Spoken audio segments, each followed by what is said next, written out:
Hello and welcome back our YouTube channel political science with smart study. आज हम लोग करेंगे एग्जाम एनालिसिस का पार्ट नंबर 4, जिसे हम लोग कंटिन्यू कर रहे हैं। 3 पार्ट में हम लोगों ने डिवाइड किया था, पहले कर चुके हैं। इसके बाद वाला लास्ट पार्ट बचा हुआ है। इस साथ हमारे क्वेश्चन एंड हो जाएंगे और आपको कमेंट सेक्शन में ज़रूर बताना है कि पेपर कैसा लगा आपको एनालिसिस करने में और उसका एक्सप्लेनेशन कैसा आपको महसूस हुआ, मतलब आपको क्या लगा कि हाँ एक्सप्लेनेशन ठीक है एग्जाम से रिलेटेड। तो स्टार्ट करते हैं। उससे पहले आप टेलीग्राम चैनल से जान सकते हैं। इसकी जो पीडीएफ है, मर्ज पीडीएफ, वो आपको टेलीग्राम चैनल पर उपलब्ध करा दी जाएगी। हमारे कुछ फ्री इनिशिएटिव हैं, इनको आप लाभ ले सकते हैं, जैसे कि हमारी पॉलिटिकल साइंस के एनालिसिस, पॉलिटिकल थ्योरी की वीडियोस, पीवाई की पॉलिटिकल साइंस के हैं। टीचिंग एप्टीट्यूड का पूरा बना दिया है, 21 वीडियोस हैं और एक तो जो वीडियो बची हुई नए एग्ज़ाम से रिलेटेड जो भी क्वेश्चन हुए उनसे रिलेटेड बन जाएंगी। हायर एजुकेशन से वीडियो भी डाल रहे हैं, कुछ पीवाईक्यूज़ की वीडियो हैं और कुछ पॉलिटिकल साइंस के कॉन्सेप्ट एंड पीवाईक्यू सीरीज जो हम लोगों ने चलाई थी, उसका भी आप फ्री ऑफ कॉस्ट में फ़ायदा उठा सकते हैं अपने एग्ज़ाम से रिलेटेड। तो इस चैनल को आप प्लेलिस्ट में जाकर देख सकते हैं कि आपको क्या क्या इसमें आपको फ्री इनिशिएटिव मिला हुआ है, तो आप यूज कर सकते हैं। हम लोग बढ़ते हैं क्वेश्चन की तरफ। जो हमारा लास्ट से चल रहे थे उससे क्वेश्चन है कमेटीज़ ही एक्ट थी, उसके आउटकम या रिकमेंडेशन क्या है, इसके बारे में पूछा जा रहा है। पहला था पेंडल्टन आयोग का एक एक्ट बना था, वो किसके पर्पज से बना। फर्स्ट हूवर कमीशन किससे बना। हॉथॉर्न जो स्टडी हुई थी वो किससे हुई थी। और यूएस की सीनेट इंटेलिजेंस कमेटी थी जो रिपोर्ट लेके आई थी 2016 में प्रेसिडेंशियल इलेक्शन के लिए, उससे क्या रिलेटेड था। इसका आंसर आपका हो जाएगा आपके डी का थर्ड है, यानी कि आपका आंसर होगा 1। कैसे इसको देख लेते हैं। पहला है कि पेंडल्टन आयोग जो आया था वो आया था यूएस सिविल जो सर्विस कमीशन था उससे संबंधित था, ठीक है। इसमें क्या था कि 1883 में आया था। अमेरिका जो सिविल सेवा आयोग है यानी सिविल सर्विस कमीशन की स्थापना की।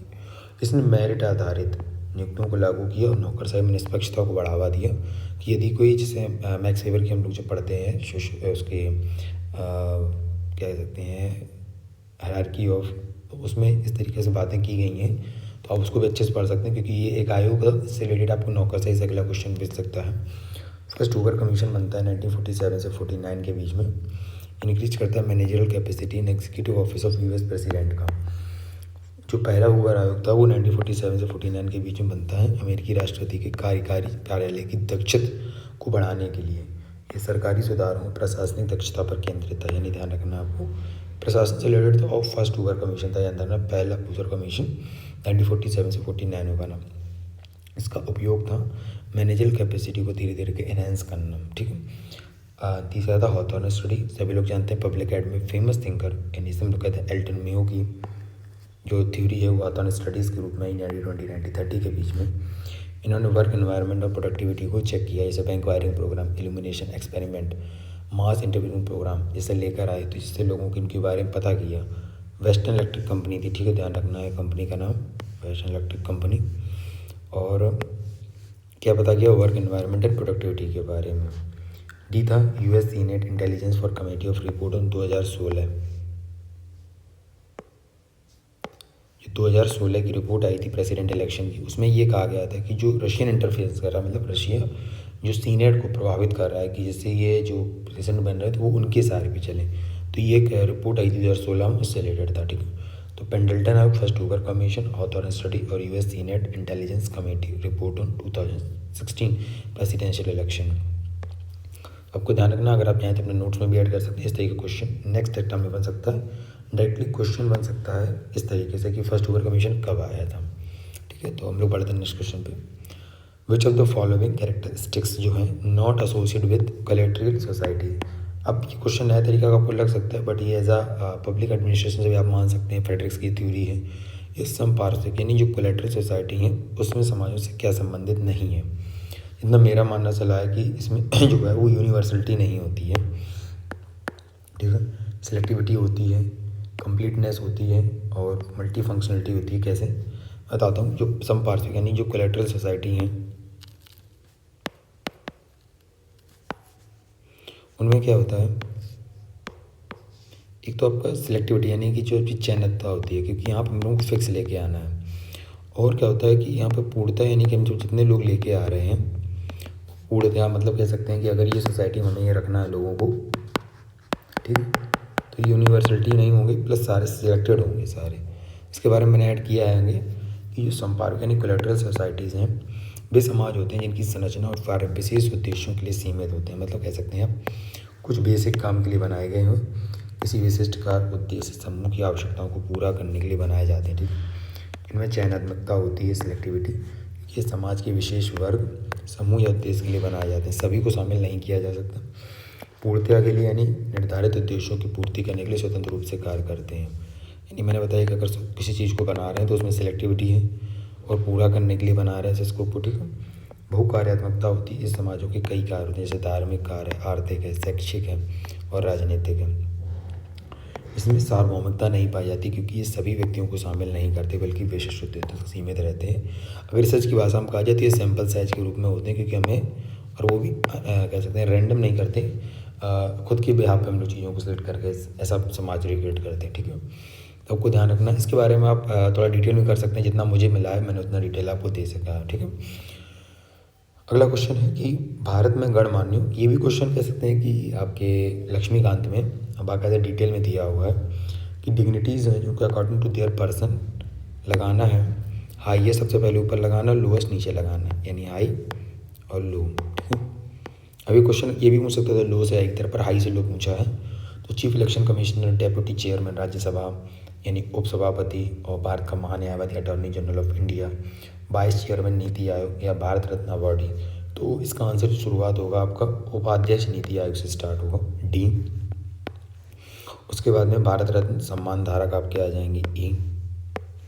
उसके बाद में आपके आ जाएंगे मुख्य चुनाव आयुक्त, ए। और आपके आ जाएंगे फिर उपसभापति राज्यसभा के। और नेक्स्ट आपके लास्ट बचेंगे एक सिर्फ भारत का महान्यायवादी, सी। इस तरीके से आपकी क्रोनोलॉजी बनेगा, थर्ड आंसर इसका होगा। ठीक है, तो इसको आप लक्ष्मीकांत में जाके प्रेसीडिंग टेबल वाला है वो आप देख लीजिए, आपको सारी डिटेल इसमें मिल जाएगी। मैंने बड़ी लिस्ट की नहीं ऐड किया, आपको मैंने सोर्स बता दिया है इसमें कि कैसे आपको ढूंढना है। इसका आंसर जो था वो एनटीए ने यही दिया। ठीक है, ये ध्यान रखना आप। 93rd general of GATT and WTO was chronological according to their tenure से। एंड WTO गैट, इसमें सिर्फ WTO के नहीं पूछना था, हम लोगों ने पिछली वीडियो में क्वेश्चन किया था WTO से रिलेटेड पहली महिला निदेशक के बारे में। अब ये पूछ रहा है कि ऑल WTO एंड गैट, तो इसका आंसर है पहला ऑल। क्रोनोलॉजिकल पहले से लगे हुए हैं, Eric Wyndham White, Oliver Long, Arthur Dunkel, Peter Sutherland जो सबसे पहले बनते हैं। पीटर सदरलैंड अपना फर्स्ट WTO महानिदेशक, WTO के पहले बनते हैं। ठीक है, और नाउजी ओकोंजो जो है वो 2021 में बनती पहली महिला महानिदेशक। ठीक है, तो इसमें सारे क्वेश्चन थे, देख लीजिए। इसमें मैंने ऐड कर दिया है एरिक वंदन वाइट 1948 से 68 पहले महानिदेशक थे गैट के। ठीक है, करीबन 20 साल इन्होंने वर्क किया, ध्यान रखना।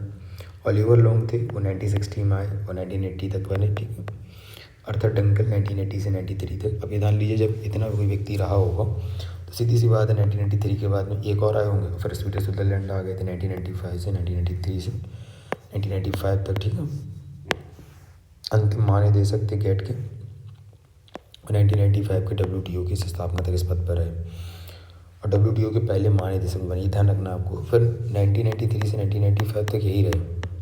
ठीक है, और फिर 1995 से यही बने, ये भी आपको ध्यान रखना है। नाउजी ओकोंजो इवेला जो थी 15 फरवरी 2021 से WTO की पहली महिला अफ्रीकी महानिदेशक बनी। तो आपको ये नाम याद रखने हैं, पहला, दूसरा ओलिवर लॉन्ग, आर्थर डंकन और पीटर सदरलैंड और नाउजी ओकोंजो इवेला। अब अगर याद करना चाहे तो ई ट्रिक जो हो सकती है EOAPN, अभी के लिए तो यही ट्रिक बन सकती है, पर जितने शॉर्ट नेम हो सकते हैं आप अपनी लिस्ट निकाल लीजिए, अपने मतलब सेव लिख लीजिए कहीं पर नोट करके, उसको आप जरूर पढ़ें एक बार। नेक्स्ट क्वेश्चन है, युद्ध थे उनकी आपको सूची लगानी थी कब कब वो युद्ध हुए। तो कोसोवो युद्ध, लीबिया सिविल युद्ध, अमेरिका नेतृत्व में अफगानिस्तान पर आक्रमण, तालिबान फर्स्ट द्वारा यहाँ पे फर्स्ट था, अफगानिस्तान में सत्ता का नियंत्रण किया गया। तो इसका आंसर है 4। कोसोवो युद्ध था 1999 में हुआ जो नाटो ने 1999 में सर्बिया के खिलाफ अभियान शुरू किया था। ठीक है, ध्यान रखना। लीबिया का जो गृह युद्ध था, सिविल वॉर जो था वो 2011 में, ये भी फेमस वॉर है। नाटो ने सैन्य हस्तक्षेप किया था इसमें, मोहम्मद गद्दाफी को और सरकार से हटाया गया। और कोसोवो वॉर था 1990 में, 2011 में लीबिया का। अमेरिकी नेतृत्व में अफगानिस्तान पर आक्रमण। अब ये याद होगा आपको जब 9/11 के जब हमला हुआ WTC पर अमेरिका में, उसने अफगानिस्तान पर करने के लिए पूरा प्लान बनाया था। 7 अक्टूबर 2001 को अफगानिस्तान पर हमला किया। हमले का उद्देश्य तालिबान सरकार को हटाना, अलकायदा को ख़त्म करना था। किसको? तालिबान सरकार को और अलकायदा को। तो ये दो युद्ध नाटो से संबंधित हो गए, ठीक है। ये युद्ध हो गया आपका जो ये आतंकवाद बढ़ने लगा और तालिबान फर्स्ट द्वारा अफगानिस्तान में सत्ता का नियंत्रण कब किया गया होगा, ये भी आप समझ लीजिए। जब आपका अमेरिकी नेतृत्व में जब हमला किया जा रहा है तो उससे पहले आया हो तो 1996 में इन्होंने कब्जा किया था, ठीक है। तालिबान ने 1996 में काबुल पर कब्जा कर अफगानिस्तान पर अपना शासन शुरू किया। उनका शासन 2001 में अमेरिकी आक्रमण तक चला, जब तक अमेरिका ने उस पर हमला नहीं किया। तो आपको ये लिख लेना डिटेल में, क्योंकि ये नोट्स में बहुत कम आपको मिलेगा। आप डायरेक्टली सर्च करेंगे तो मिल जाएगा, बट आपको क्रोनोलॉजिकल वे में बहुत कम मिलता है, तो वैसे ज़रूर नोट कर लें। तो सबसे पहले आप लिखेंगे 1996, 1999 एंड 2001 एंड 2011, ठीक है। नेक्स्ट क्वेश्चन है डॉक्टर कुछ कह सकते हैं थिंकर्स थे, उनकी बुक्स को मिलाना है। एक थिंकर अपने विदेश मंत्री में आ जाते हैं, ठीक है। तो आप समझ सकते हैं कि इस बुक को आपको बहुत ही याद करना पड़ेगा अच्छे से, क्योंकि ये रिपीटली बुक पूछी जा रही है। सबसे पहले हम लोग बुलाते हैं डॉक्टर S जयशंकर की बुक का है द इंडिया वे, और आपके अब्राहम मैस्लो का है a theory of human motivation, ठीक है। क्रिस आर्ग्रेस की बुक है on organization learning, Herbert Simon की एडमिनिस्ट्रेटिव बिहेवियर। बी का फोर्थ किस में है? से फोर्थ से आप आंसर लगा सकते थे, इसमें किसी में नहीं था, ठीक है। तो इसका आंसर हो जाएगा 4, ठीक है। आप ये नोट कर सकते हैं। और बेस्ट फेमस बुक है तो आपको 3 तो पता ही होनी चाहिए थी, एक ये नई बुक आपको लग सकती है। Emergency power relating to suspension of fundamental right are taken from where. मूल अधिकारों के निलंबन से संबंधित आपातकालीन शक्तियाँ कहाँ से ली गई हैं? कनाडाई संविधान से, ऑस्ट्रेलियाई संविधान से, जर्मनी का वाइमर संविधान या फ्रेंच संविधान। तो आपका आंसर हो जाएगा जर्मनी का वाइमर संविधान से आपकी सारी शक्तियाँ ली गई हैं। Which act provided that the term of the member of Rajya Sabha shall be 6 year. ये क्वेश्चन थोड़ा सा आपको लग सकता है कि कहाँ से मिला होगा, तो राज्यसभा के सदस्यों का कार्यकाल 6 वर्ष का होगा। आंसर एनटीए ने दिया है the representation of the people act 1951। अभी मैंने कोई इसका सोर्स नहीं लिया है, बट हाँ ये जरूर है कि इसका आंसर इन्होंने ये माना, काफ़ी हद तक करेक्ट भी हो सकता है। भारत सरकार अधिनियम 1919 में तो ऐसा कुछ नहीं आया था। 1935 आपको लग सकता है कि आधा संविधान उससे लिया गया है, बट आंसर है द एनटीए ऑफ 1951। आप इसे नोट कर सकते हैं, या आपको कोई सर्चिंग मिलती है तो आप जरूर इसको नोट करें अपने नोट्स में। ये पूछा गया था कि 6 साल का कार्यकाल लिया कहाँ से, मतलब है कहाँ से एक्ट में। दक्षिण अफ्रीका में पहला गैर नस्लीय चुनाव हुआ है। ये क्या क्वेश्चन था, मतलब ट्रिकी था, मतलब पता नहीं होगा। 1994 में ये हुआ था। ये हुआ था 27 अप्रैल 1994 को। और ये जो हुआ वो लोकतांत्रिक चुनाव था, मतलब अफ्रीका के अंदर, और नस्लीय समूह को मतदान करने का अधिकार मिला। और इसमें नेल्सन मंडेला, ठीक है, पार्टी को अफ्रीकन नेशनल, इसका पार्टी का नाम ध्यान रखना, अफ्रीका के लिए पूछा जा सकता है। अफ्रीकन नेशनल कॉन्फ्रेंस ने जीत हासिल की थी। 10 मई 1994 को नेल्सन मंडेला दक्षिण अफ्रीका के पहले अश्वेत राष्ट्रपति बने। देखिए कितने कीवर्ड है इसके अंदर, ये आपको समझना है। पहले अश्वेत राष्ट्रपति नेल्सन मंडेला, दक्षिण अफ्रीका याद रहेगा। 10 मई 1994 को बने। किस पार्टी ने जीत की? अफ्रीकन नेशनल कांग्रेस ने की। पहला कब हुआ ये पूछा जा चुका, 27 अप्रैल 1994 को हुआ था पहला चुनाव। तो अप्रैल मई में तो होगी, मतलब राष्ट्रपति पद का ग्रहण करेंगे। और पहला लोकतांत्रिक चुनाव कब हुआ अफ्रीका देश का, तो आप मान लीजिए सीधा सीधा है साउथ अफ्रीका का पूछा जा रहा है।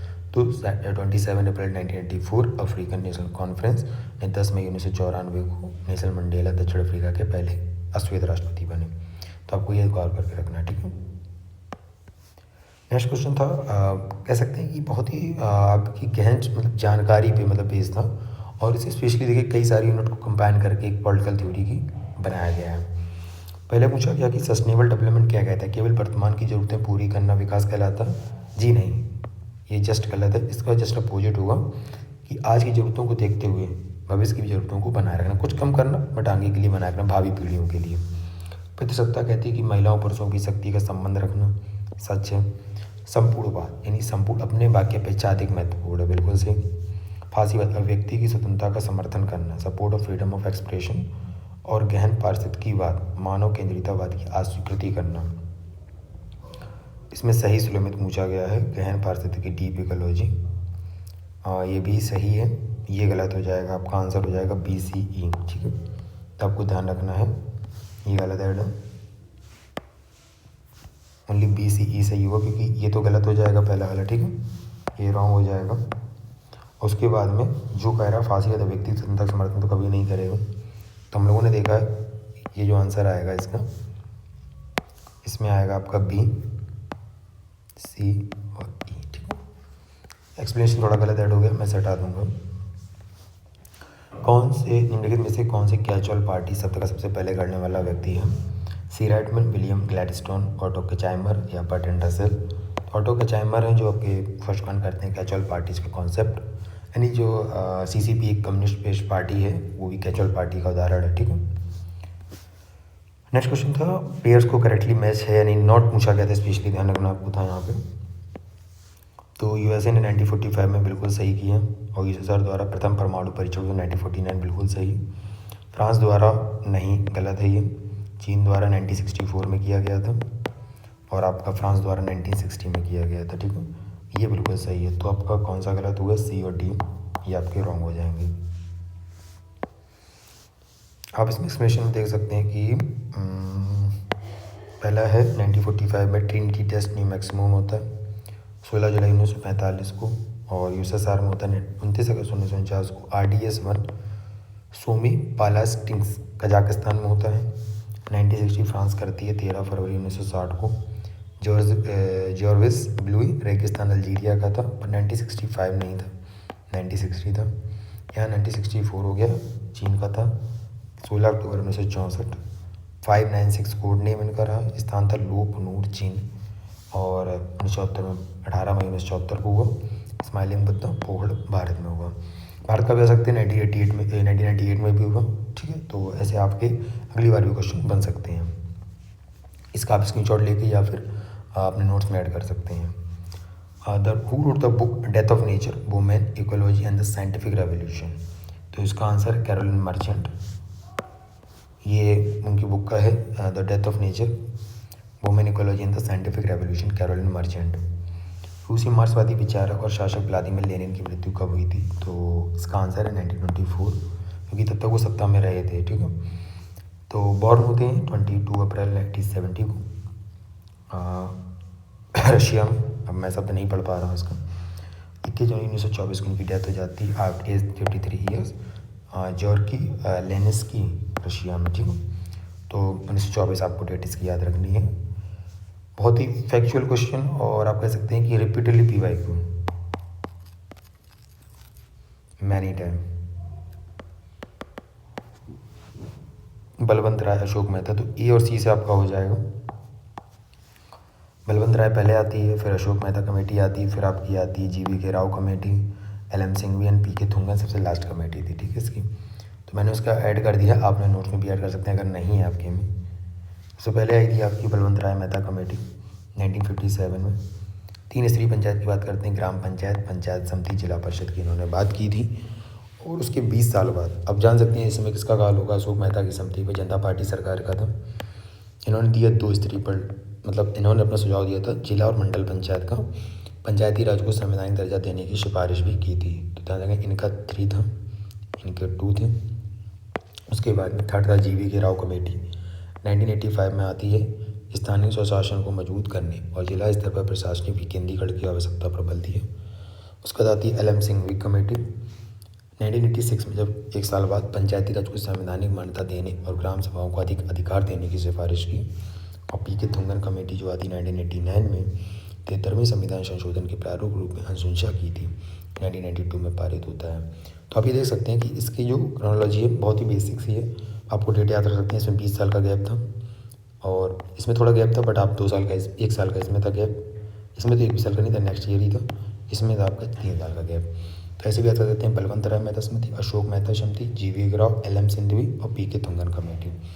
और सबसे लास्ट वाले में तो भाई संविधान की सभी में बात हो रही है, बट पहले वाले में 3 स्त्री थी, दूसरे वाले में 2 स्त्री है, तीसरे वाले में मजबूत करने की बात की, चौथे वाले में आपकी संवैधानिक मान्यता देने की चर्चा बढ़ गई थी, और लाए भी थे राजीव गांधी, बट वो सक्सेसफुल नहीं हुआ। उसके बाद में जो नई सरकार है 1982 उसने पारित करवा लिया, ठीक है।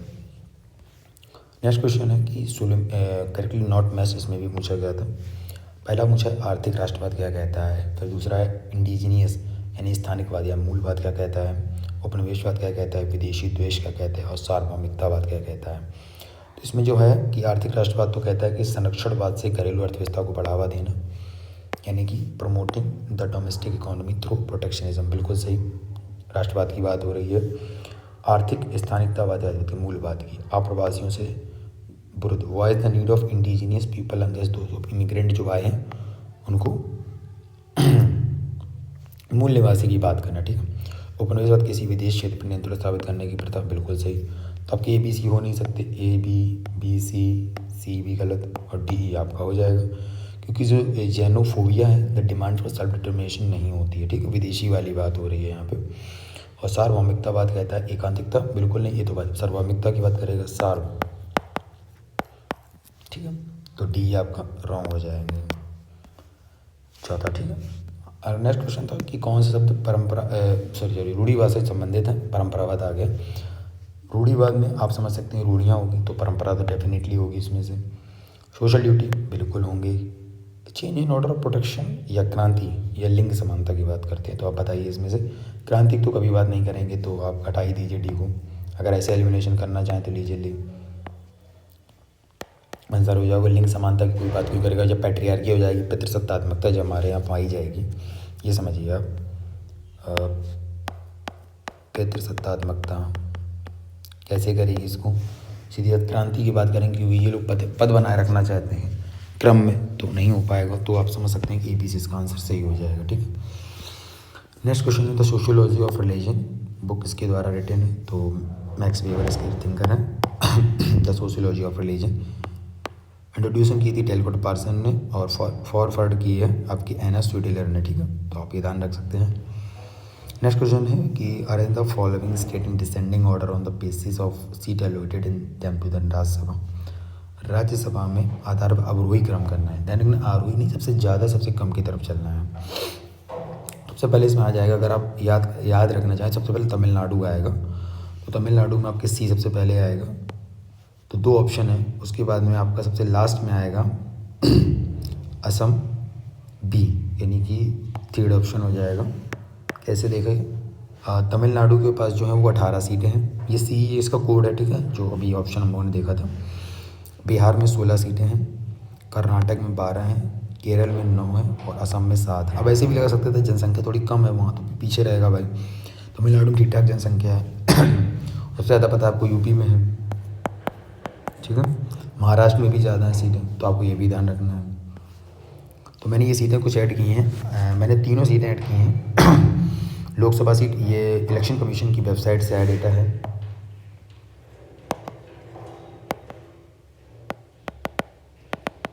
ठीक है, देख लीजिए। इसमें जो आंध्र प्रदेश है उसमें 25 लोकसभा हैं, 175 असेंबली है, यानी उसकी जो विधानसभा की सीट है, और राज्य 11 सभा हैं। अरुणाचल प्रदेश में 2 लोकसभा, 60 असेंबली और 1 आपकी राज्यसभा। असम में 14 लोकसभा, 126 असेंबली में और 7 राज्यसभा में। इस तरीके से आप स्क्रीनशॉट इसका लेके अपने नोट्स में ऐड कर सकते हैं। और सबसे अगर हाईएस्ट देखा जाए, अभी अगर आप ऐड करना चाहें तो उत्तर प्रदेश में आप 80 हो जाएंगी लोकसभा, 31 राज्यसभा, 403 उसकी असेंबली की। अगर आप दिल्ली ऐड करना चाहें तो दिल्ली में 7 है लोकसभा, 70 उसकी असेंबली, जो अभी चुनाव हो रहे हैं 5 तारीख को, और 3 आपकी हो जाएंगी राज्यसभा। ठीक है, इस तरीके से आप याद कर सकते हैं। टोटल है 545 लोकसभा, 4123 टोटल विधानसभाओं टोटल सीट 245। अब टिक लगा, इसका मतलब कि कुछ आगे पीछे होगा। ठीक है, और नॉमिनेटेड हो जाते हैं 12, ये भी ध्यान रखना। तो आप इलेक्शन कमीशन की वेबसाइट पर जाके पूरा डेटा आप निकाल सकते हैं। ठीक है, हम लोग बढ़ते हैं नेक्स्ट क्वेश्चन पे। एक था क्रोनोलॉजिकल बेस, इतने क्वेश्चन आएगी, आप देख लीजिए पूरे वो क्वेश्चन क्रोनोलॉजिकल बेस ज़्यादातर भरे हुए हैं। हम्मुराबी ने, पहला स्टेटमेंट में पढ़ रहा हूँ। हम्मुराबी ने कानूनी सहायता की स्थापना की। एडवर्ड फर्स्ट की मॉडल संसद बुलाई गई। वेस्टफीलिया की संधि ने संप्रभुता की धारणा को लागू किया। या संयुक्त राष्ट्र ने मानवाधिकारों की सार्वभौमिक घोषणा को मंजूरी दी। और न्यूजीलैंड महिलाओं को वोट देने का अधिकार देने वाला पहला देश बना। तो अगर मैं लगाना चाहता इस क्वेश्चन को, तो मैं लगाता इसमें से सबसे पहले नंबर इसको तो हो जाएगा 1948। ठीक है, और न्यूजीलैंड में हो जाता है 1893। तो मैं जानता कि ई के बाद डी आएगा, ई के बाद डी ये हो जाएगा, ये नहीं होगा। ठीक है, उसके बाद में ये 1648 में हुई थी। ठीक है, तो सी के बाद ही ई आएगा। सी के बाद ये भी हट जाएगा, ठीक है, ये भी हट जाएगा। तो A B C E D answer हो जाएगा 2। देखिए इजीली सॉल्व हो गया। मैंने वो तीन डेटे मुझे अगर याद हैं सही से तो मैं इसको सारा क्रोनोलॉजिकल में लगा लिया। हम्मुराबी ने कानूनी सहायता की स्थापना की 1754 BCE में, जो प्राचीन मेसोपोटामिया की जो सभ्यता थी उसमें की गई। जो एडवर्ड फर्स्ट की जो मॉडल पार्लियामेंट बनाएगी उसका 1295 में आई। वेस्टफीलिया की संधि 1648। ये क्वेश्चन पूछा जाएगा 30 ईयर वॉर को समाप्त करने के लिए कौन सी संधि आई थी, तो आपको याद रखना है वेस्टफीलिया की संधि थी। ये PYQ था इस लाइन से। न्यूजीलैंड में सबसे पहले मताधिकार देने का आदेश मिला 1893 में। महिलाओं को आपको पता अमेरिका में 1920 में मिला। इससे भी क्वेश्चन पूछा था इस बार। 19वां संविधान संशोधन करने के बाद में 19वां संशोधन कहाँ हुआ आपका USA में, ठीक है। और उसका संयुक्त राष्ट्र ने मानवाधिकारों की घोषणा की 10 नवंबर 1948 को की। तो आपको ये ध्यान रखना बेसिक, क्योंकि ये क्वेश्चन दोबारा अब मल्टीपल स्टेटमेंट अदर क्वेश्चन में भी आपसे पूछे जा सकते हैं। ये था आपका दिसंबर का क्वेश्चन था 30 ईयर वॉर का, 1648 उसमें भी पूछा गया था, ठीक है। महिलाओं को न्यूजीलैंड 1893 और आपका अमेरिका से पूछा सकता है 1920। 10 नवंबर 1948 आपको याद रखना, ठीक है। तो इसमें आपके क्वेश्चन ये हो चुका। नेक्स्ट क्वेश्चन है, ये मैंने इंग्लिश में ऐड नहीं किया क्योंकि हिंदी इंग्लिश लगभग सेम रहेगा, आप समझ सकते हैं इस क्वेश्चन को। किसी भारतीय प्रधानमंत्री की चीन में प्रथम यात्रा कब हुई? सोवियत भारत में अंतिम मित्रता और सहयोग की संधि कब हुई? भारतीय परमाणु परीक्षण और 26/11 का मुंबई आतंकी हमला कब हुआ? किसी भारतीय प्राइम मिनिस्टर सबसे पहले हुई जवाहरलाल नेहरू की 1954 में, ये आपको पता होगा। सोवियत संघ की सबसे फेमस संधि 1971 की इंदिरा गांधी के कार्यकाल में। भारतीय परमाणु परीक्षण कब किया गया, ये भी पता आपको 1998 में किया गया। और 26/11 का जो हमला हुआ था 2008 में हुआ था। यानी कह सकते हैं कि हमारा डी का फर्स्ट होगा और ए का आपका फोर्थ होगा। ये रहा आपका 4, सॉरी ए का फोर्थ, मैंने गलत कर, ए का थर्ड, सॉरी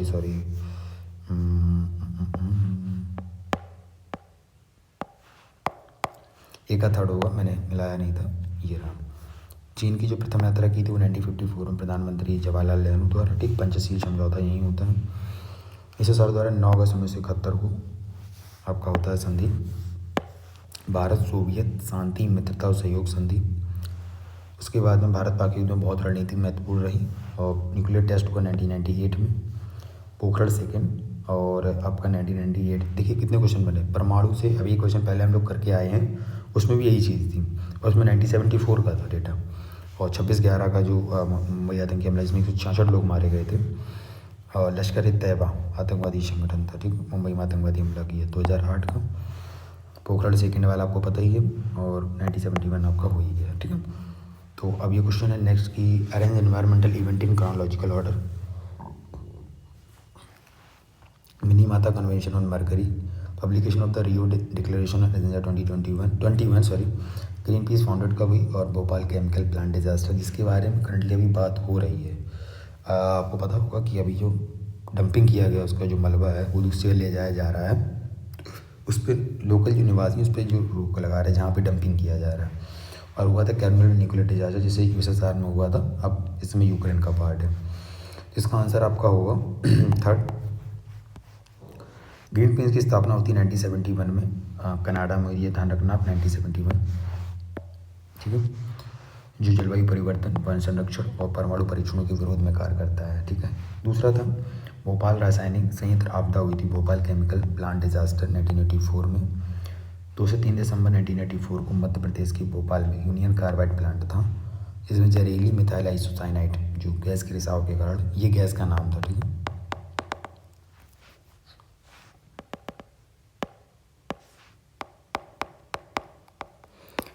मिथाइल आइसोसाइनेट, और बहुत लोग प्रभावित हो आज भी वहाँ पे, मतलब दिक्कतें हैं ये सबसे बड़ी। तो 1984 याद रखना, तो 1971 ग्रीन पीस 1984, और ये भी याद रखना इसी के जागने के बाद ही 1986 में भारत में क्या बना, पर्यावरण संरक्षण अधिनियम बना। उसके बाद में एनवायरमेंट प्रोटेक्शन एक्ट, केरनोबिल परमाणु चेरनोबिल कहते हैं, केरनोबिल 1986 में होता है। 26 अप्रैल 1986 को सोवियत संघ में जब था उस समय, तो 1992 के बाद ही बदल हुआ 1991। तो अब यूक्रेन में है ये, जहाँ पे विस्फोट हो गया था। इतिहास सबसे भयानक परमाणु आपदा मानी जाती है। रियो घोषणा होती है आपकी 1992 में, जिसे अर्थ समिट हम लोग कहते हैं, ठीक है। सस्टेनेबल डेवलपमेंट को बढ़ावा देने की बात की गई। पारा जो था आपका मरकरी, उस पर मिनीमाता कन्वेंशन होता है जापान में 2013 में, ध्यान रखना। मिनीमाता कन्वेंशन ऑन मरकरी इस उद्देश्य में पारा के उत्सर्जन को कम करने की बात की गई। अगर हम लोग क्वेश्चन की बात करें तो क्वेश्चन मतलब कह सकते हैं बड़े अच्छे थे इस बार के, आपके नॉलेज पे थे बेस, कुछ आपके फैक्चुअल भी थे, कुछ आपके कॉन्सेप्चुअल भी थे। दोनों का बैलेंस तो नहीं बना था हर यूनिट का, बट हाँ क्वेश्चन आपके बहुत ही अच्छे थे। आईआर का पार्ट ज़्यादा रहा, कॉन्स्टिट्यूशन का भी रहा, कुछ बुक्स का भी रहा, तो ईजिली आपका हो गया होगा। तो आपको ध्यान रखना है कि इस क्वेश्चन में आपको डिटेल मिल गई। तो हम लोग बढ़ते हैं नेक्स्ट, और इसके साथ हमारी आज की वीडियो का लास्ट क्वेश्चन था ये वाला। इसके बाद आपके पूरा पेपर 90 क्वेश्चन का जो मैंने हल करा दिया है। 10 का इसलिए नहीं करा है क्योंकि वो आपके सारे कॉम्प्रिहेंशन से रिलेटेड थे, तो आप सॉल्व खुद ही कर सकते हैं उसको। तो हम लोग मिलते हैं नेक्स्ट प्रैक्टिस सेट के साथ में, और या फिर आपको कोई कॉन्सेप्चुअल वीडियो मिलेगी इस चैनल पे। हमारी वीडियो को आप लाइक करें, शेयर करें दोस्तों के साथ, और कमेंट सेक्शन में ज़रूर बताएं कि आपको एक्सप्लेनेशन 4 पार्ट में कैसा लगा। और हमारे अगर आपने पुराने नहीं देखे हैं वीडियो अभी, तो आप चैनल पे जाके प्ले लिस्ट में जाके आप देख सकते हैं, या आपको हमारे टेलीग्राम चैनल पे भी लिंक आपको मिल जाएंगी सारे।